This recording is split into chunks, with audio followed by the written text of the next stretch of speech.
actually catch him up and overtake him. But as and there we have it. Muse on the hypotheticals, the game is underway as we see a Ruy Lopez and not a Berlin, as you mentioned yesterday.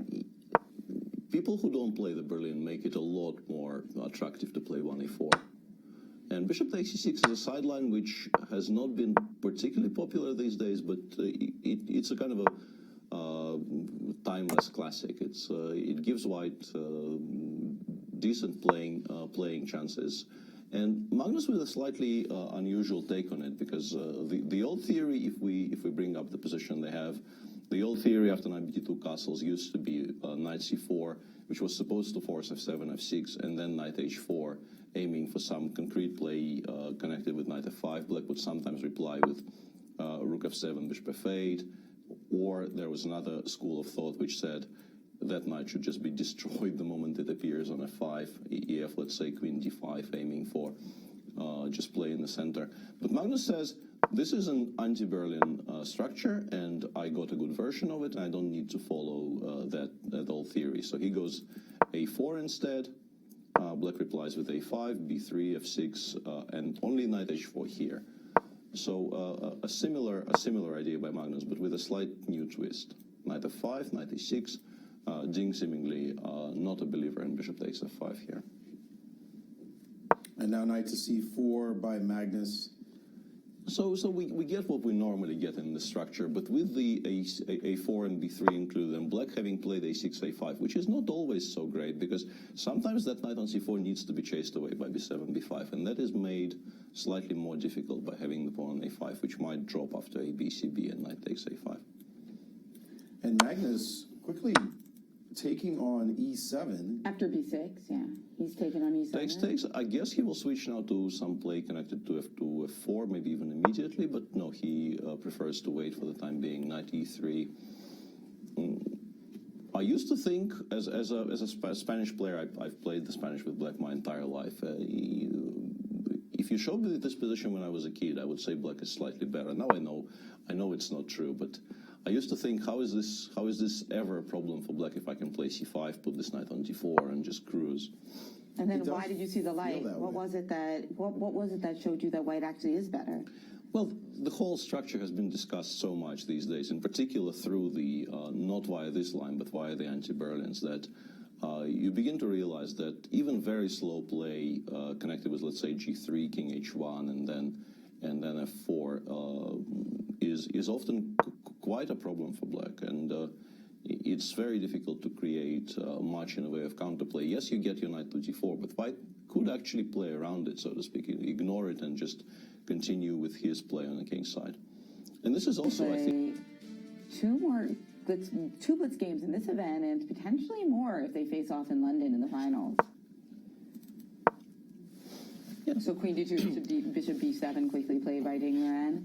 Yeah, Magnus seemingly very content to just improve his position gradually, not committing to any one plan of action. Rook a1, rook a d8 on the board. The pawn on e4 is now hanging, so he'll have to do something about that. You could maybe make an argument for just playing f3, bringing the queen over to f2, and then once again carefully considering whether you want to play for g3, f4. And there I stopped because I wanted to say or, but there's really no or about it. If you don't push for the f4 break, it's really unclear to me how you make any progress whatsoever in this position. Because if playing for h4, for instance, I don't think it does anything. I think black is not obliged to react to h4, h5 in any way. Yeah, and that makes a potential. And this is why the bishop on b7 is so important. If you imagine white playing something like, once again, I need to make some passing moves for black here, so I will do that for a bit. Once you push f4 here, black almost always reacts by taking on f4 and playing f6, f5 himself. And you have this strange situation where there's this monster on b2, but there's also potentially a very, very strong bishop on b7. And the one on b2 can be closed down by black playing knight e6, d4 at some point. And if you imagine the bishop on b7 getting free reign in the structure, it becomes a very, very strong piece. But we are some way away from this yet. And Ding makes a very interesting choice here. I really like this. I don't know if he will be in time, but the concept is is well known, but it's always nice to see it trying to be implemented. He goes king f7 here, indicating that he would very much like this king to be actually on b8 and not g8. The Petrosian king walk. Yeah. White is not that far away from playing g3 and f4 here, so I'm not sure if he will have all the time that he requires to get the king all the way to b8. But as a concept, it always brings a smile to your face. And also, it brings time on the clock, because when your opponent is aware that this is what you want to do, he starts thinking, how do I refute this?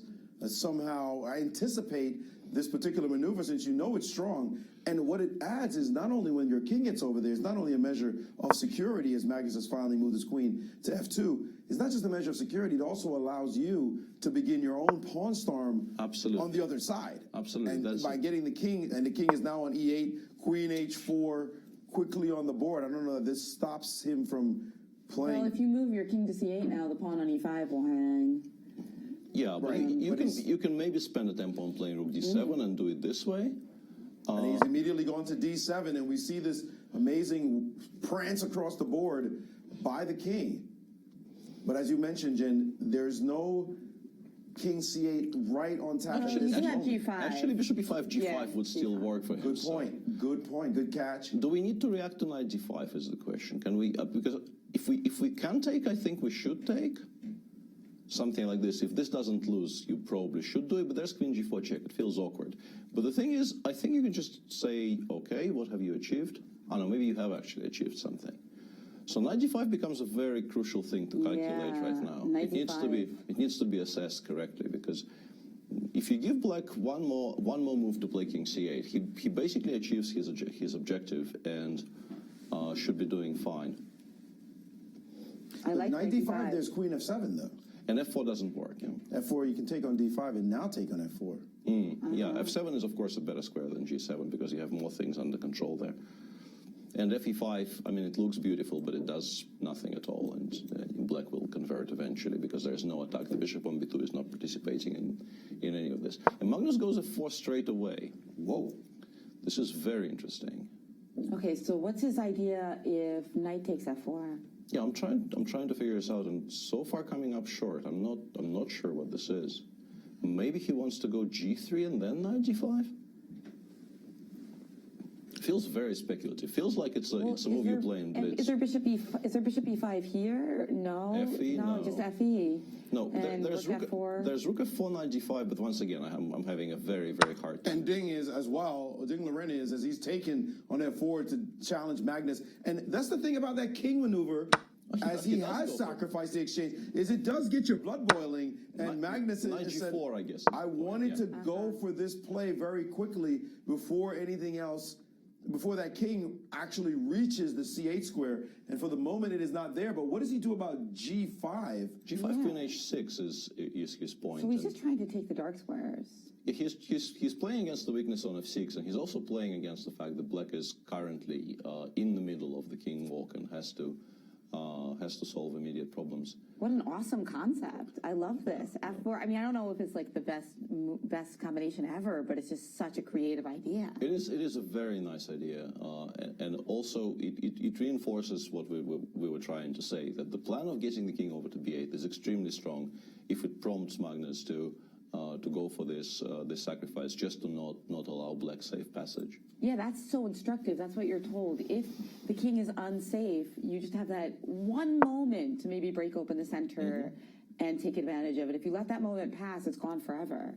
And Magnus sees that moment. Will it pay off over the board? Certainly he's giving Ding Liren some massive practical problems, although for the moment it's Magnus who's down on the clock as he does play queen to h6. But if you had to play a side here, it's easier to play the position for white, isn't it? Absolutely, yeah. It might not be sound, but you do know what your next moves are. You know what your plan is, and it's also eaten away quite significantly into Ding's time advantage. And Ding goes queen e6, and now you can start picking up those pawns. Knight f6, he'll play king c8, Magnus will take on g5. There we have it.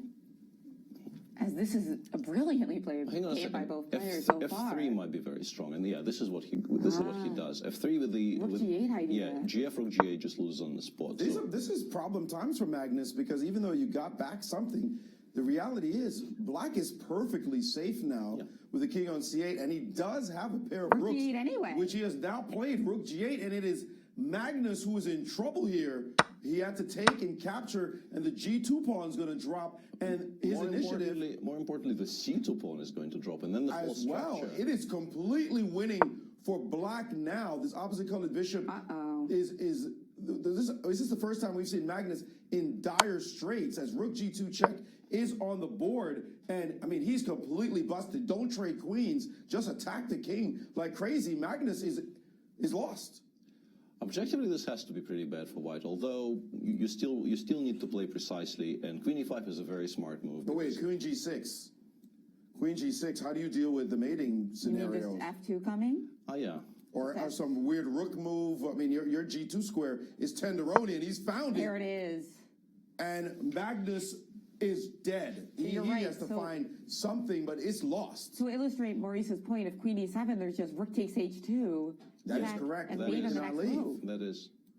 He has not lost any game so far, but it looks like his blood is about to get tasted by one Ding Liren in this game because Magnus has no moves. He is crushed. This is over. Yeah, it's also very difficult for black to go wrong here. I think the best you can hope for is some kind of a sequence. Down to 3 seconds. Finally, move h4. F2 is good enough. F2 looks like a killer, but he's played bishop to c6 instead. Well, securing the e8 square and preparing for queen g4. But now after queen f4, it's maybe slightly tricky, although rook g3 probably still wins, right? Or rook takes c3. Yeah, rook takes c2. He just played rook takes c3, threatening checkmate. Rook g1, and now queen e6, threatening mate on h3, and yeah. He even goes back to g2, so that's probably even cleaner. Queen e3, and now queen g4 ends the game on this. Queen g3 doesn't matter. Enforced resignation. It is. What a game. Ding Liren, first man to taste Magnus's blood.